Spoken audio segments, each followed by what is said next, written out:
This is the story of Ruth and Naomi, a tale of loyalty, faith, and redemption. Picture a world many generations ago in the land of Moab and later Bethlehem in ancient Israel. A story of heartbreak that blossomed into hope. Let us dive into this gripping tale. Naomi, a woman from Bethlehem, had left her homeland with her husband Elimelech during a time of famine. They sought refuge in Moab, a neighboring land. While there, they built a life. Naomi's two sons married Moabite women. Their lives seemed settled, but then tragedy struck. First, Naomi's husband died. As if that loss weren't enough, her two sons also passed away, leaving Naomi alone with her two daughters-in-law, Orpah and Ruth. Naomi was crushed. In her sorrow, she decided to return to Bethlehem. Bethlehem had food again, but Naomi didn't want Orpah and Ruth to feel obligated to join her. They were young. They could remarry, have their own futures, and remain in Moab, their homeland. In her selflessness, Naomi encouraged them both to stay behind, go back to their families, and rebuild their lives. Orpah wept. She loved Naomi, but she eventually chose to remain in Moab. Ruth, however, didn't go. So why? Why did Ruth choose to leave her homeland, her culture, and everything she had ever known to follow Naomi? Ruth's reply is one of the most moving declarations of loyalty ever recorded. She said, "Don't urge me to leave you or to turn back from you. Where you go, I will go, and where you stay, I will stay. Your people will be my people, and your God, my God." Imagine the courage it took for Ruth to choose the unknown, to leave her home, her people, and embrace a new identity, a foreigner in a foreign land. It was a choice driven by love, loyalty, and perhaps a sense of purpose she didn't yet understand. And so, Ruth and Naomi returned to Bethlehem. Ruth went to work straight away. In those times, widowed women without male providers were among the most vulnerable. Ruth, determined to provide for Naomi and herself, went to the barley fields to glean leftover grain during the harvest. This wasn't glamorous, not even close. It was a task reserved for the poor and needy. Yet Ruth worked tirelessly, never complaining. Her dedication didn't go unnoticed. Here enters Boaz, a wealthy and kind man who owned the field where Ruth gleaned. He noticed her diligence. Boaz asked his workers about this young woman and why she was working so hard. When he learned of her story, how she had left her home to stand by Naomi and how tirelessly she worked to provide, Boaz was deeply moved. He instructed his workers to leave extra grain for Ruth and ensure she wasn't mistreated. Boaz's kindness didn't end there. He invited Ruth to eat with his workers, to drink water from his jars, and ensured she felt welcome and protected. Day by day, Ruth returned to his field, gleaning grain and bringing home bountiful provisions for Naomi. Naomi was overjoyed. She saw Boaz's kindness not just as a gesture of goodwill, but as evidence of God's providence. And here's where the story takes a twist. Naomi remembered a cultural custom in their day, a kinsman-redeemer law.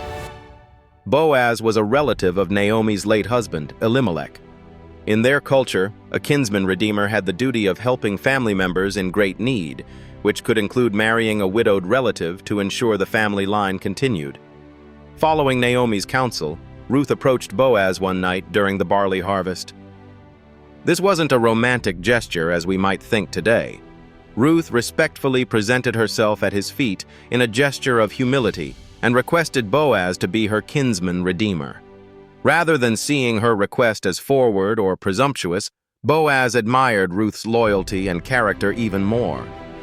Boaz mentioned there was another relative closer in line to fulfill the kinsman-redeemer responsibility. Nevertheless, Boaz took swift action to settle the matter honestly and in accordance with the law.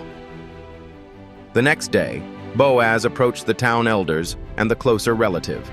He presented Ruth's situation, offering the man the opportunity to fulfill his role as kinsman-redeemer. However, the man declined. With the matter settled, Boaz eagerly stepped into the role. He married Ruth, blessing her with love, stability, and a home. But the blessings didn't end there. Ruth and Boaz were blessed with a son, Obed.